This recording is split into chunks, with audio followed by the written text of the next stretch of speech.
481. Bête d'Angleterre. George Orwell, 1903-1950. Écrivain britannique. 482. La pratique de la démocratie est une conséquence de l'esclavage dans la mesure où elle suppose le droit des hommes de s'arroger pour élire les autres, même s'ils sont traités avec le plus grand privilège.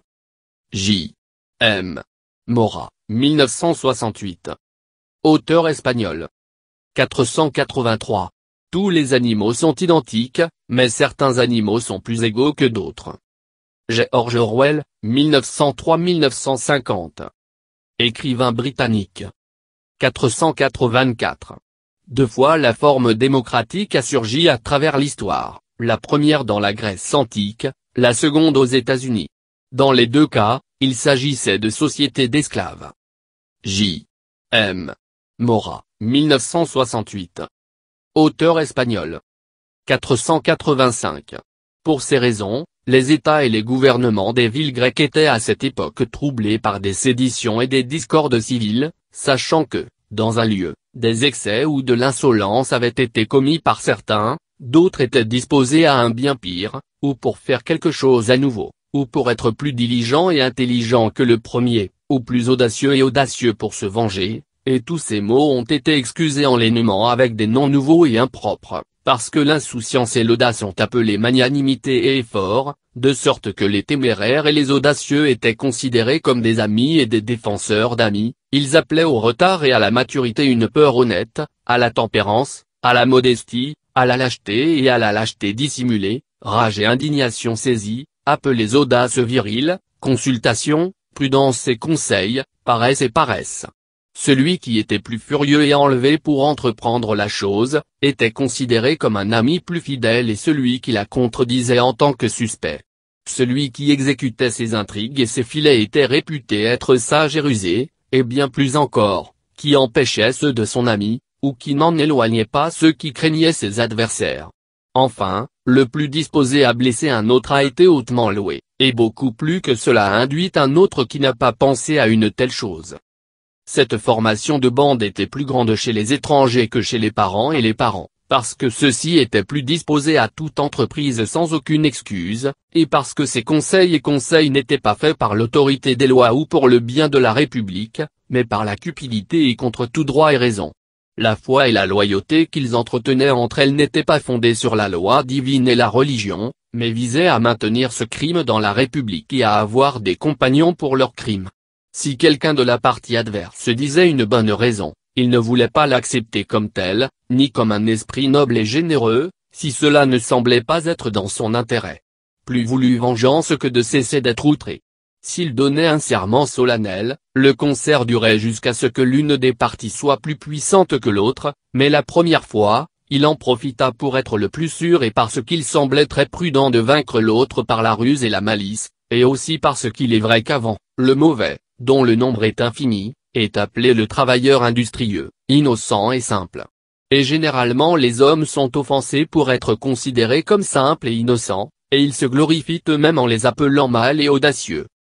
Tout cela est né de la cupidité de l'honneur, qui allume le feu des partialités, parce que ceux qui étaient à la tête de groupes dans les villes ont donné une couleur honnête à leur parti, ceux qui favorisaient le commun, qui appelaient la démocratie, défendaient l'égalité dans la République, et ceux du parti des grands, qui s'appelait aristocratie, estimaient qu'il était juste que le meilleur et le plus important gouverne et soit préféré aux mineurs. Chacun d'entre eux a alors plaidé en faveur du mot République, mais dans le travail, toute la fin de leur débat et de leur lutte consistait à inventer des mots contre d'autres, soit par la force, soit par vengeance et punition, sans chercher ni le bien commun ni la justice, mais le plaisir et le plaisir de voir les méchants les autres, qu'ils aient été condamnés injustement, maintenant opprimés avec violence. Thucydide, 460 avant Jésus-Christ 395 avant Jésus-Christ. Historien grec. 486. La guerre et la paix, la liberté et l'esclavage, l'ignorance et la force. George Orwell, 1903-1950. Écrivain britannique. 487. La science authentique, dans la mesure de sa vraie doctrine, manque de profondeur. La profondeur est une question de sagesse. Edmund Husserl, 1859-1938. Philosophe tchèque. 488.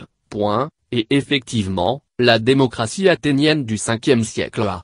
C'est, compris aujourd'hui comme un modèle de démocratie par les historiens et les politologues, a maintenu sa splendeur basée sur la guerre et la politique impérialiste des autres villes de la Ligue de Délos, jusqu'à ce que Sparte, non moins démocratique que Athènes, Platon et Aristote, voyant que le règne athénien de l'isthme de Corinthe avait noyé les relations commerciales des autres, est monté à la tête de la Ligue du Péloponnèse et a vaincu le pouvoir athénien. José Manuel Rodríguez Pardo, 2018. Professeur d'espagnol. 489. Winston baissa les bras sur le côté et remplit ses poumons d'air. Son esprit a glissé à travers le monde labyrinthique de la pensée double. Connaître et ne pas savoir, être conscient de ce qui est vraiment vrai en racontant des mensonges soigneusement élaborés, tenir simultanément deux opinions en sachant qu'elles sont contradictoires et y croire cependant, utiliser la logique contre la logique, répudier la moralité en y recourant, croire que la démocratie est impossible et que le parti est le gardien de la démocratie, oublier ce qui était nécessaire pour oublier et, néanmoins, y recourir, pour le ramener à la mémoire dès que nécessaire, puis oublier-le à nouveau, et, surtout, appliquer le même processus à la procédure elle-même. C'était là la subtilité la plus raffinée du système, induire consciemment l'inconscience, puis le devenir pour ne pas reconnaître qu'un acte d'autosuggestion avait eu lieu. Même comprendre le mot double pensée impliquait l'utilisation de la double pensée. George Orwell, 1903-1950. Écrivain britannique. 490.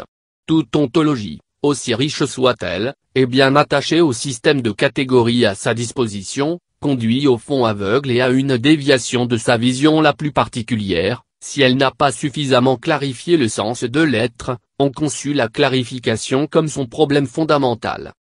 Martin Heidegger, 1889-1976. Philosophe allemand.